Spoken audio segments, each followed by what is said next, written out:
जय श्री सीताराम, जय श्री राधे। भगवान शंकर कहते हैं, उमा कहो मैं अनुभव अपना, सत हरि भजन जगत सब सपना। भगवान शंकर माता पार्वती जी से कहते हैं कि मैं अपना अनुभव बता रहा हूँ कि ये जगत सब सपना है। सत्य तो सिर्फ भगवान राम का भजन ही है। इसीलिए भजन बहुत जरूरी है। जब तक आपके जीवन में कभी भी भगवान की कृपा नहीं होगी, तब तक आपका कोई कार्य भी नहीं होगा।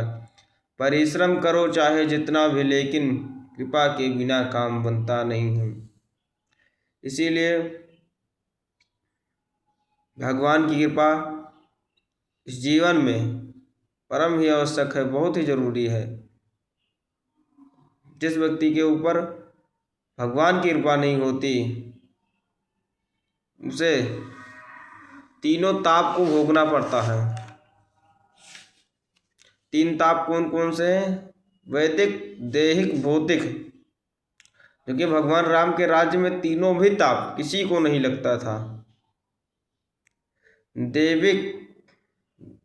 दैहिक तापों होते हैं जो हमें देह से प्राप्त होते हैं। शरीर की जितनी भी बीमारी है, जैसे कि खांसी, बुखार, जुखाम आदि बहुत सारी बीमारी, इसे कहते हैं दैहिक ताप। दैविक ताप वो होते हैं जो हमें देवताओं से मिलते हैं। सर्दी, गर्मी, वर्षा, बरसात, बहुत सारे ऐसे बीमारी जी होते हैं, दैविक होते हैं। क्योंकि ज़्यादा ठंड पड़ने लग जाए, बहुत ज़्यादा गर्मी हो जाए, इसे कहते हैं दैविक ताप।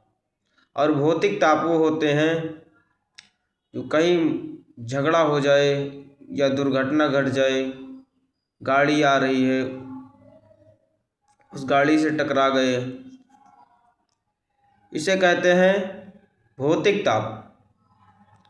लेकिन तो जो भी व्यक्ति भगवान राम के शरण में रहता है और भगवान राम की कृपा उसके ऊपर रहती है, तो उसे कोई भी ताप हो, कैसे भी कष्ट हो, कभी भी उसे परेशान नहीं कर सकती। जैसे कि हनुमान जी के ऊपर जब शनि देव आए, तो हनुमान जी अपने पूंछ पर उनको बैठाए, लेकिन शनि 7 ही घंटा में परेशान हो गए। क्यों? क्योंकि उनके ऊपर राम जी, भगवान हनुमान जी के हृदय में राम जी विराजमान हो थे। जिस भी व्यक्ति के ऊपर भगवान राम की कृपा होती है, उसे दुनिया का कोई भी कष्ट हो उसके असर नहीं करता। जिस प्रकार से घाम हो या बारिश पड़ रही हो, छाता यदि लग जाए, यदि छाता हाथ में आ जाए, तो बारिश कोई मतलब का नहीं रहता, शरीर नहीं भीगेगा, घाम नहीं लगेगा। उसी प्रकार से जो भी व्यक्ति के ऊपर भगवान राम का हाथ होता है, भगवान राम की कृपा होती है, उसे कोई भी बीमारी, कोई भी दैहिक, दैविक, भौतिक कोई भी ताप परेशान नहीं कर सकते। इसीलिए सर्वथा राम के सहारे रहिए, राम के होकर रहिए। जो भी व्यक्ति भगवान राम का हो गया, भव से तर गया। जो माया रूपी जाल में फंसा है, वो फंसा ही रह गया। जिस प्रकार से मछली, जब मछली मारने वाला कुछ खाने के लिए देता है, तो मछली इकट्ठा हो जाती हैं और उसे फिर उसी जाल में फंसा लिया जाता है। उसको उसी जाल में फंसाते और निकाल लेते हैं, फिर वो तड़पती है मछली। उसी प्रकार से ये एक माया रूपी जाल है। इस माया रूपी जाल में जो फंस गया, लालच के चक्कर में जो इस माया रूपी जाल में फंस गया वो जीवन भर तड़पेगा और कुछ जिंदगी में कर भी नहीं पाएगा। परंतु जो राम का हो गया वो सप्ताहों से मुक्त हो गया।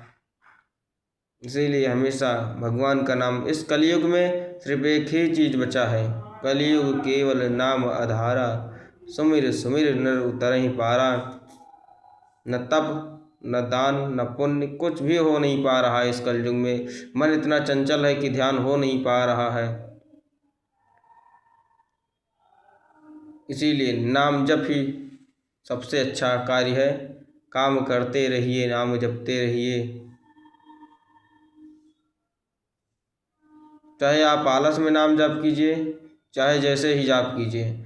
जिस प्रकार से जहर आप चाहे जैसे ही पीजिए, चाहे आप खुश होकर पीजिए, चाहे दुखी होकर पीजिए, चाहे जान में पीजिए चाहे अनजान में पीजिए, लेकिन जहर तो मारेगा।